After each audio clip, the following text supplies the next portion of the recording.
South ఇండియాలోని అతి తక్కువ ధరలకి రత్నాలనందించే ఏకైక సంస్థ 6JVR. నమస్తే, వెల్కమ్ టు సుమన్ టీవీ. నేను మీ సాయి. కూటమి ప్రభుత్వం ఏపీలో చేపట్టిన తర్వాత మొదటిసారిగా చంద్రబాబు 2014 తర్వాత రెండోసారి ముఖ్యమంత్రి అయిన తర్వాత పోలవరం ప్రాజెక్టుకు సంబంధించిన పురోగతి పనులకు సంబంధించి అక్కడికి వెళ్ళడం జరిగింది, అధికారులతో మాట్లాడడం జరిగింది. పోలవరం ప్రాజెక్టు ముందుకు ఎలా తీసుకువెళ్ళాలి అనేటువంటి అంశానికి సంబంధించి కూడా ఆయన సమీక్ష చేయడం జరిగింది. సో ఈ పోలవరం ప్రాజెక్ట్ అనేది ప్రస్తుత పరిస్థితి ఏంటి, ఇది ఇప్పుడు కూటమి ప్రభుత్వంలోనైనా ముందడుగు పడి కంప్లీట్ అవుతుందా ఈ టర్మ్లోనైనా, లేకుంటే ఇంకెంత టైం తీసుకుంటుంది, దీనికి సంబంధించిన పూర్తి వివరాలు తెలుసుకునేటువంటి ప్రయత్నం చేద్దాం. మనతో పాటు Suman TV news chief editor Keshav గారు ఉన్నారు. కేశవ్ గారు నమస్తే. నమస్తే. 2014లో అధికారంలోకి వచ్చినప్పుడు మొదలైనటువంటి ప్రాజెక్టు ఆంధ్రప్రదేశ్ తెలంగాణ విడిపోయినప్పుడు తెలంగాణ సెంటిమెంట్ ఒకవైపు ఉంటే ఆంధ్రప్రదేశ్లో కనీసం పోలవరం అనేదన్న ఒకటి దక్కింది మాకు అనేటువంటి ఒక సంతృప్తి ఉండేది అప్పుడు ఆంధ్ర ప్రజలకి, అది కూడా కంప్లీట్ అయితే బాగుంటుందని. కానీ అది ఇంకా 10 సంవత్సరాలకు నెరవేరని కలగానే మిగిలిపోయింది.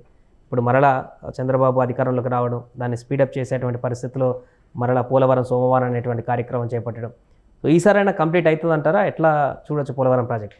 అంటే ఈసారి కంప్లీట్ చేయకపోతే కనుక ఇప్పుడు కొత్తగా వచ్చినటువంటి ప్రభుత్వానికి అది చాలా పెద్ద ఎదురు దెబ్బ అవుతుంది. ఎందుకంటే ఇప్పుడు ప్రజలందరి ఆకాంక్ష కూడా విభజన హామీల అమలు ఒకటి, అభివృద్ధికి దిశానిర్దేశం చేసేటువంటి ప్రభుత్వంగా కూటమి ప్రభుత్వం మారుద్ది అనేటువంటి సంకల్పం. ఈ రెండింటి నేపథ్యంలోనే అంత అఖండమైనటువంటి మెజారిటీ ఇచ్చారు. జగన్మోహన్ రెడ్డిని ఇప్పట్లో ఎవరో దాటలేరు అనుకునేంత స్థాయిలో 2019లో మ్యాండేట్ ఇచ్చినటువంటి జనం దాన్ని కూడా రికార్డు బద్దలు కొట్టి కూటమి వెంట నడిచారు. దానికి కారణం ఏంటంటే ఈ అవసరాలే. విభజన చట్టం ప్రకారం వచ్చినటువంటి హామీలు 10 ఏళ్లలో నెరవేర్చాల్సినటువంటి బాధ్యత కేంద్ర రాష్ట్ర ప్రభుత్వాలపైన ఉంది. వాటిని అమలు చేసేటువంటి క్రమంలో కొద్దో గొప్ప ఒక అడుగో అరడుగో 2014 నుంచి 19 మధ్య ఉన్నటువంటి తెలుగుదేశం ప్రభుత్వం ముందుకు వేసిందని ఒప్పుకొని తీరాల్సిందే. 2019 నుంచి 2024 మధ్య ఉన్నటువంటి ప్రభుత్వం హామీలు అన్నీ కూడా పక్కన పెట్టేసి కేవలం తమ ఎన్నికల హామీలను మాత్రమే, ప్రపంచంలో ఏ రాజకీయ పార్టీ కూడా 99% మేము అమలు చేసాం, ఆ ధైర్యం కూడా చేయరు. కానీ ఈ పార్టీ మాత్రం పదే మేము 99% అమలు చేసామని ఓడిపోయినా కూడా అదే చెప్తున్నారు ఇంకా. కాబట్టి ఇక అది వాళ్ళ అంతర్మాదనం చేసుకోవాల్సినటువంటి అంశం, ఆంతరంగికంగా వాళ్ళు విశ్లేషించుకోవాల్సినటువంటి అంశం అది. ఇదే 10 ఏళ్ల విభజన చట్టం ఇచ్చినటువంటి అనేక ప్రొటెక్షన్స్ ఇప్పుడు మనకు పోయినాయి. ఉమ్మడి రాజధానితో సహా చాలా అంశాలు కాలగర్భంలో కలిసిపోయిన అంశాలు అవుతున్నాయి. సో ఇప్పటికైనా కానీ ఇప్పుడు ఒక అవకాశం మనకి ఒక అవసరం కూడా ఉంది. ఇప్పుడు మనకు చేసుకోకపోతే చాలా ఇబ్బందులు పాలయ్యేటువంటి ప్రమాదం ఉంది. సో గతంలో జరిగినటువంటి పరిణామాలను ఒకసారి మనం విశ్లేషించి చూస్తే చంద్రబాబు నాయుడు గారి ప్రభుత్వం ప్రతి వారం సోమవారం పోలవరం అని చెప్పని ఒక నినాదం పెట్టుకొని 24 hours సీసీ కెమెరా సర్వైలెన్స్ అక్కడ ఏర్పాటు చేసింది ప్రభుత్వం. చంద్రబాబు నాయుడు గారు అక్కడ ప్రాజెక్ట్ దగ్గరికి వెళ్ళడం అనేది ఉండేది కాదు. చంద్రబాబు నాయుడు గారు సెక్రటేరియట్లో కూర్చుని అక్కడి నుంచి రియల్ టైం గవర్నెన్స్లో భాగంగా అక్కడి నుంచి త్రూ సీసీ కెమెరాలతో జరుగుతున్నటువంటి పనులు పర్యవేక్షిస్తూ అధికారులతో ఇంటరాక్ట్ అయ్యి అవసరమైనటువంటి డైరెక్షన్స్ ఇచ్చేవాళ్ళు. ప్రతి సందర్భంలో ఆయన వెళ్ళింది కాదు. కాకపోతే ఏంటంటే పనులలో కీలక దశలు వచ్చినప్పుడు, ఇప్పుడు రిటైనింగ్ డయాఫ్రమ్ వాల్ ఉంది, ఒక కాంక్రీట్ రికార్డు స్థాయిలో కాంక్రీట్ వేసి నిర్మాణం చేశారు ఆ రోజుల్లో. సో ఆ సందర్భంలో ఆయన వెళ్ళి రావడం, అంతర్గతమైనటువంటి సొరంగ మార్గం ఏర్పాటు చేసినప్పుడు ఆయన వెళ్ళి రావడం, అట్లాంటి కొన్ని అకేషన్స్గా ఆయన వెళ్ళారు. పనులు జరుగుతున్నటువంటి తీరును పర్యవేక్షించారు. సో ఆ క్రమంలోనే 72% పోలవరం నిర్మాణం. ఇప్పుడు పోలవరం నిర్మాణాన్ని మనం 2 భాగాలుగా చూడాలి. ఒకటి ప్రాజెక్ట్ నిర్మాణం, రెండోది పునరావాస ప్యాకేజీ.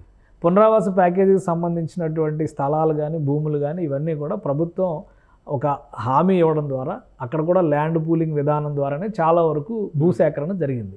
అయితే వాళ్ళకి ఇస్తామని చెప్పినటువంటి ఆ పరిహారం ఏదైతే ఉందో అందులో ప్రాజెక్టులో భాగంగా కేంద్రం సహకరించాలా లేదా రాష్ట్ర ప్రభుత్వమే దాన్ని సమకూర్చుకోవాలా, ఈ చర్చ దగ్గర చంద్రబాబు నాయుడు గారికి కేంద్ర ప్రభుత్వానికి అక్కడ కాన్ఫ్లిక్ట్ వచ్చింది.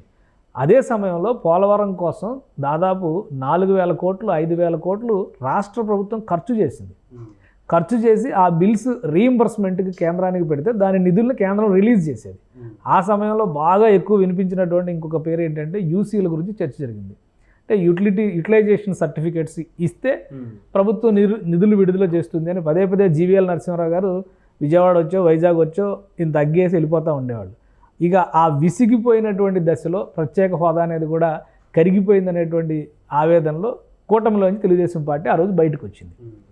ఇప్పుడు మళ్ళీ అటువంటి చర్చ రాకూడదు కాబట్టి ఇప్పుడు కొత్తగా ఏర్పడినటువంటి ప్రభుత్వానికి కేంద్ర ప్రభుత్వానికి ఒక అండర్స్టాండింగ్ ఖచ్చితంగా ఉండి తీరాల్సిన పరిస్థితి ఉంది కాబట్టి పోలవరాన్ని స్పీడప్ చేయాలనేటువంటి నిర్ణయానికి వచ్చారు. ఇప్పుడు మొత్తం పోలవరం నిర్మాణానికి వీళ్ళు అంచనా వేసింది ఒక 55,000 కోట్ల వరకు అంచనా వేసి అందులో 20,000 కోట్లే ప్రాజెక్ట్ నిర్మాణానికి అయ్యే ఖర్చు, మిగతా 30,000 కోట్లు పునరావాస ప్యాకేజీల కింద ఇవ్వాల్సిన అంశాలే ఉన్నాయి. సో దాన్ని ఎలా పరిష్కరిస్తారనేది ఇక్కడ ఒక సమస్య. రెండోది, నిర్మాణంలో 72% అయిన తర్వాత కూడా గత ప్రభుత్వం 5 ఏళ్లలో అక్కడ చేసింది ఏమీ లేదు.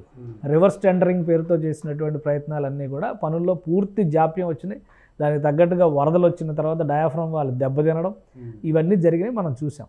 సో మొదటిసారిగా ముఖ్యమంత్రి అయిన వెంటనే రాష్ట్రం మొత్తానికి కూడా ఇది ఒక వరప్రదాయన అయ్యేటువంటి ప్రాజెక్టు. ఒకవేళ ఆ నిర్మాణం కంప్లీట్ అయితే గోదావరి జలాల స్థిరీకరణ చేసి కృష్ణా నదికి సంబంధించినంత వరకు కృష్ణా ఆయకట్టు కింద 3వ పంటకి కూడా నీళ్లు ఇవ్వడానికి అవకాశం ఉంటుంది.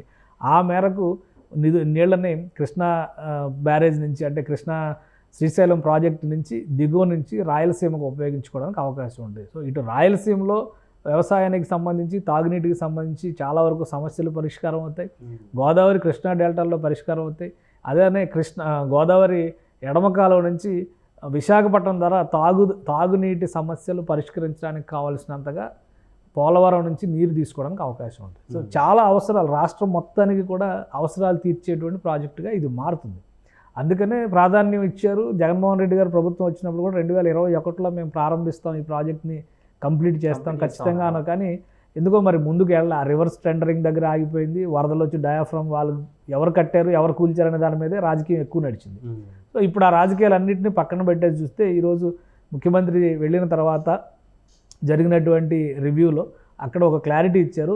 485 మీటర్ల మేర, అంటే ఒక 1/2 కిలోమీటర్ పొడవున డయాఫ్రమ్ వాల్ దెబ్బతింది. అది కూడా ఒకే చోట దెబ్బతినలేదు, అక్కడక్కడ ఆ జోన్స్, ఆ బ్లాక్స్ని ఆల్రెడీ వాళ్ళు ఏ రీచ్లో దెబ్బతిందో అదంతా కూడా ఐడెంటిఫై చేసి అదంతా ముఖ్యమంత్రి ప్రజెంటేషన్ ఇచ్చారు. ఇప్పుడు దాన్ని ఎలా రీఫిల్ చేస్తారు, డ్యామేజ్ అయిన వాటిని పునరుద్ధరించడం ఎలాగా, వాటర్ అక్కడ వచ్చిన మళ్ళీ ఆ నిర్మాణాలు చేసేటువంటి క్రమంలో నీరు అదంతా కూడా ముంచెత్తకుండా జాగ్రత్తలు తీసుకోవాల్సి వచ్చేది వర్షాకాలం మళ్ళీ.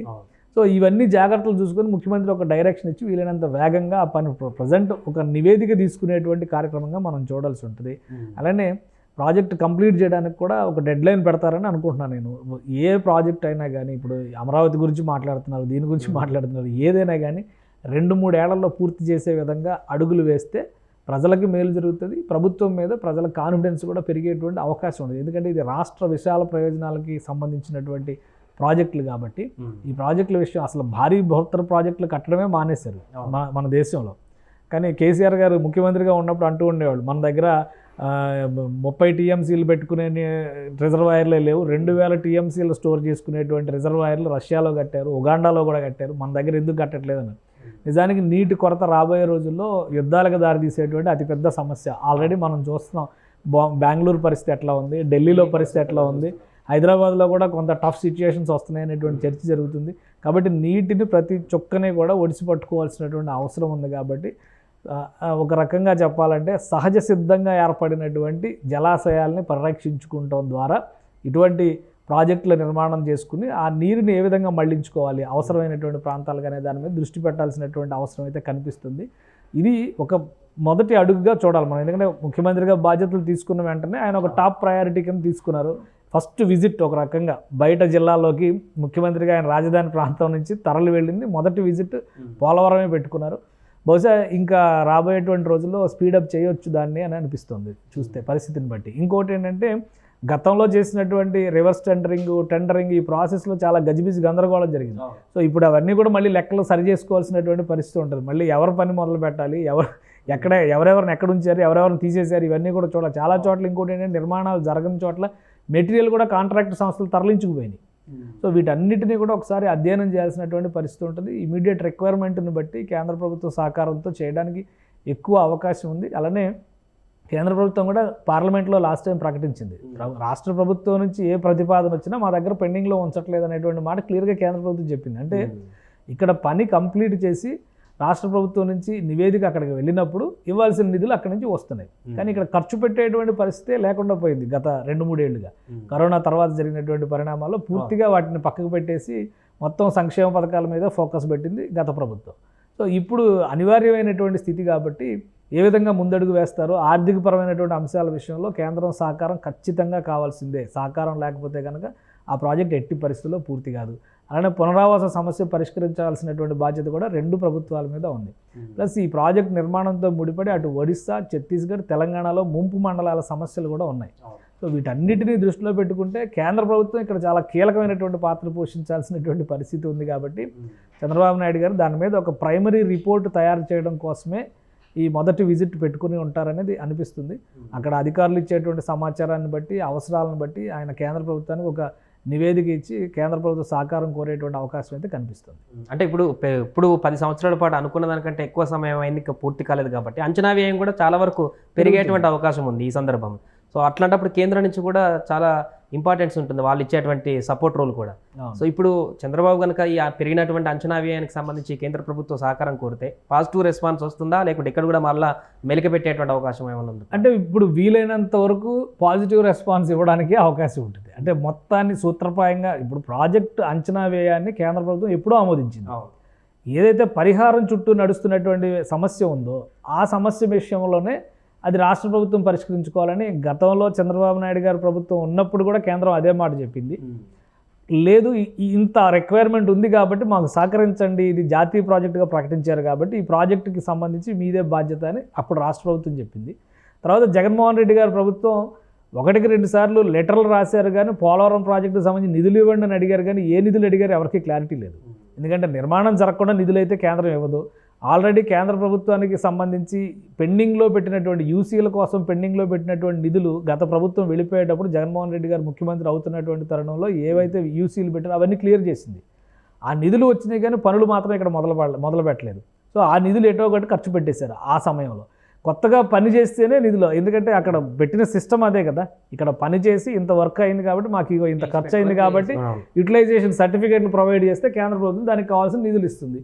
ముందు ప్రాజెక్ట్ కంప్లీట్ అయితే, ప్రాజెక్ట్ కంప్లీట్ అయినాక నీటి స్టోరేజ్ స్టార్ట్ అయినప్పుడు పునరావాస సమస్య అనేది పీక్ స్టేజ్కి వెళ్తుంది. సో అప్పుడు దానికి ఆ లోపు దాన్ని పరిష్కరించుకోవాల్సినటువంటి పరిస్థితి ఉంటుంది. అసలు ముందు ప్రాజెక్టే ముందుకు నడవనప్పుడు పునరావాస ప్రాజెక్టు డబ్బులు ఇవ్వమని చెప్పి అడగడానికి అవకాశం ఎక్కడ ఉంటుంది? కాబట్టి అప్పుడు అది ఆ సమస్య ఆ సందర్భం అసలు ఎరైజ్ కాలేదు. ఇప్పుడున్న పరిస్థితులు ఏంటంటే రాష్ట్ర ప్రభుత్వం మోస్ట్లీ ఒక 2 ఏళ్లలో దాన్ని పూర్తి చేయాలని ఒక టార్గెట్గా పెట్టుకుందని అనుకుందాం. ఎందుకంటే 72% నిర్మాణం ఇప్పటికే పూర్తయింది. డ్యామేజ్ అయినటువంటి ఏ అంశాలన్నింటినీ దృష్టిలో పెట్టుకుంటే ఇంకొక 4-5% తీసేసినా కానీ 65% అయితే నిర్మాణం రెడీగా ఉన్నట్టే కదా. మిగతా కట్టాల్సింది 35% నిర్మాణం మాత్రమే ఉంటుంది కదా.